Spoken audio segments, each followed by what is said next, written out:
Well, good evening, good people. Mark Holmes here, and as always, I want to say thank you all for watching, commenting, subscribing, and being part of the Jobu Sports Report. Without you guys, as well as you ladies, you know that this literally does not work. I don't know about you, but I am getting about as excited as I can be now that we are getting so close. Do you realize that right now, as we sit here at this moment, it's about 49 days. 23 hours and like 45 minutes until kickoff of the 2022 season. I am so ready to get the season on, especially after this off season of my discontent.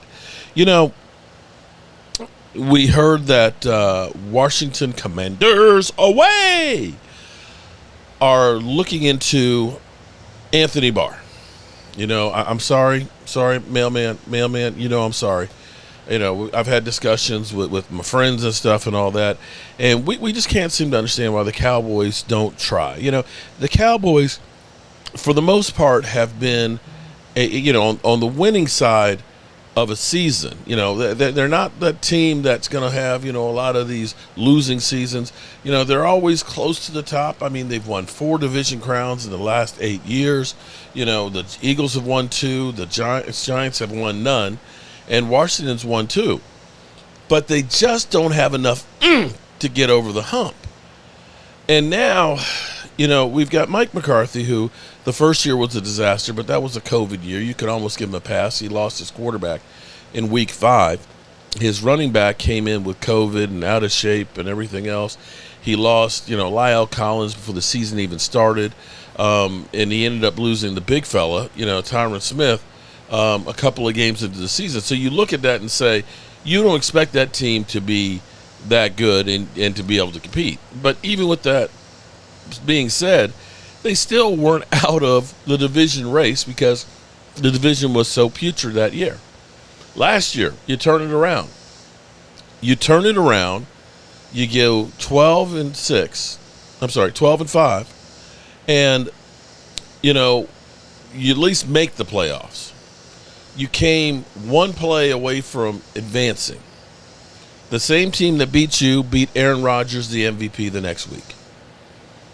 And so it's kind of crazy that you sit here and you talk about Mike McCarthy being on the hot seat. Now, understand something that has happened. The Dallas Cowboys, it's almost crazy. I still believe it's the football gods that are pissed off at Jerry Jones, personally. That they just kind of – it's kind of like the Geico commercial where the guy's in the fishing waders and he's got the fishing pole with the money on there and he pulls it away. Oh, you were so close. I feel like that's what the football gods do to Jerry Jones. They let him think, oh, yeah, you got this game won, and snatch that sucker away. But here's what's crazy. The last time the Dallas Cowboys went to the playoffs in back-to-back years was back in the 90s with Chan Gailey. Coaches have not had success back-to-back years with the Dallas Cowboys.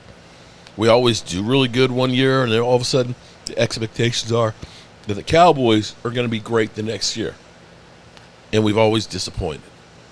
Now, maybe the talking heads have realized that, and they figure, okay, it's a safe bet to say the Cowboys won't be good because of what's happened in history. And if knowing that is the case, do you put this all on Mike McCarthy if they don't, when you look at the history and say, going on 25 years, nobody's been back-to-back playoffs, but we expect Mike McCarthy to do something that we didn't see Bill Parcells do, something that we didn't see Wade Phillips do, something we didn't see Jason Garrett do. In just 3 years, say, boy, bye. If they do, though, and I just put that out there, should that be the case? I don't know. You tell me. But the speculation will not die about Sean Payton. Sean Payton, of course, it sounds like he is already getting itchy about returning to football. And as he's been out there saying, hey, there's about 6 different places that always, let go of their coaches at the end of the season. And, the thought is that he wants to be someplace warm where he can golf and someplace that has a quarterback because he doesn't want to have to go out and start all over with the quarterback situation. That's one of the reasons why he left New Orleans, because he looked at it and said, I need a quarterback. I'm not trying to groom somebody. I want some team that's ready to win now, which puts you in with the Dallas Cowboys, because you look at it and say they've got a lot of great pieces. They got a quarterback. I know some people will dispute that, but, be that as it may, you can do whatever you want to do and so on. But, I'm going to put it the way I feel. And this could be an intriguing situation. But keep in mind that New Orleans still will own his rights, and that whatever team does get him will have to give up compensation. And when you think of John Gruden getting two number ones is what the Raiders got for John Gruden. You got to think that Sean Payton is at least there. So is having Sean Payton as your coach worth two number ones? You tell me. But this is Get Up this morning. They were definitely talking about this whole situation of Sean Payton and his situation. Let's go to the tape. Let's check it out.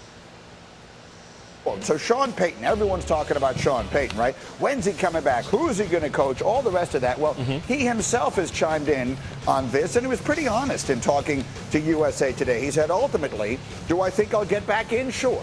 There's no way to predict who that club might be. Usually, there are about 6 openings every year. If there's a right fit somewhere, that ultimately will depend on several factors. So, Jeremy Fowler, I will start with you as we consider what the 6 openings might be, or maybe more to the point, what the right fit might be. The whole world will look in the direction of Dallas. Are they looking in the right direction?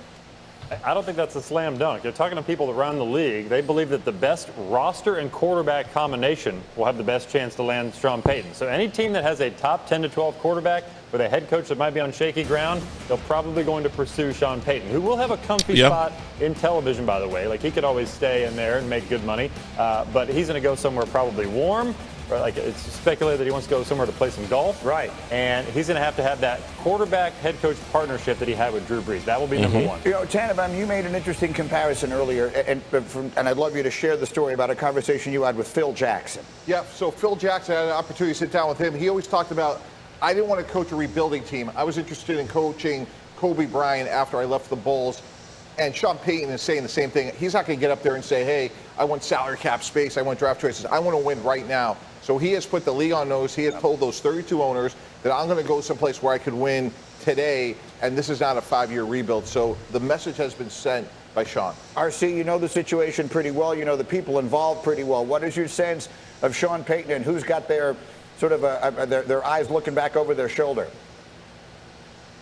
Well, listen, I think any coach who understands that he's in a team that prioritizes winning needs to know that Sean Payton is the guy that's going to be stepping behind him and will be the hottest coaching candidate in the entire world next year. But I don't think that that's Dallas. I don't necessarily know who it is. Every year you come into a season and injuries happen, or they have coaches that are on the hot seat, or they become on the hot seat or get on the hot seat that weren't at the beginning of the season. I think he's going to look to be somewhere where he has great quarterback play. And I believe that was part of the reason in leaving New Orleans and not trying to figure that position out. Sean Payton will be back in the league to me in 2023, but it's going to be his choice, and it's going to be a hell of a choice because he will have his pick of the top jobs, and then I believe the rest of the dominoes will fall. How complicated is it, RC, shows like this one and many others will constantly be talking about the Cowboy coaching situation. They haven't even started their training camp yet, which is crazy. And all eyes will be on it. Basically have been since the moment their season ended a year ago. As a training camp begins for players, is that a problem? No. No, I don't necessarily think it's a problem because I believe we're so aware of what's going on in our buildings. We're also self-aware enough to know that we're independent contractors. What's happening at the executive level, what's happening at the coaches level, that can't be what dictates our play. And so for players, you just move forward. But I know there is a buzz in locker rooms like the Dallas Cowboys that understand they haven't won in over a quarter century. Mike McCarthy hasn't been the best head coach or hasn't turned that team around as expected. expected, and that if they don't play well early on this season, there could be a coaching change. Not necessarily even waiting for Sean Payton. It could be someone in the building when you have such qualified coordinators to take over that team if they feel that delegation, leadership, and game management isn't at an elite level for Mike McCarthy. I think that's right, and I think that's just the reality that they have there right now. But, you know, I gave a little assignment to everybody to put together a sneaky, interesting MVP pick as we are 50 days from the start of the season. And I'll start with mine because it plays off of all of this. Oh, here we go. Dak Prescott. I think there is an element to Dak. All these people Tony Romo talking about them running the football. I don't see that at all. I don't think Ezekiel Elliott is their threat anymore. I think they have more weapons on the outside than people are giving them credit for. If you have C.D. Lamb, you automatically have good weapons on the outside.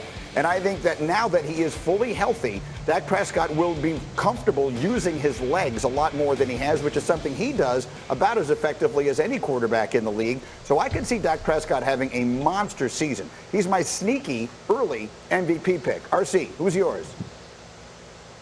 Listen, I don't necessarily know how sneaky this is, but mine is Justin Herbert. This is a guy who's kind of fallen behind Joe Burrow because of Joe Burrow's great ascension last year and bringing the Bengals to the Super Bowl. Now with this defense, he'll have the wins to compete for the MVP. We've seen the talent already, and he'll get opportunities to make those MVP plays in He's big-time actually got games Dak because Prescott as an will be MVP fighting candidate for the #1 overall seed in the AFC. Justin Herbert is my pick.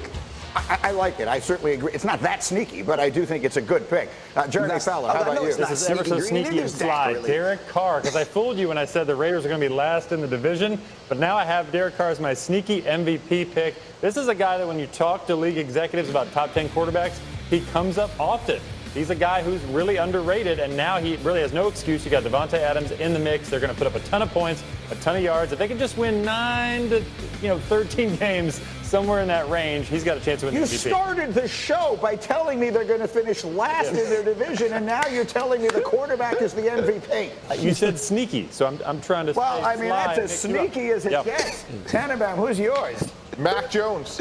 This is an offense in 2021 that averaged more points than the Tom Brady-led 2020 New England Patriots.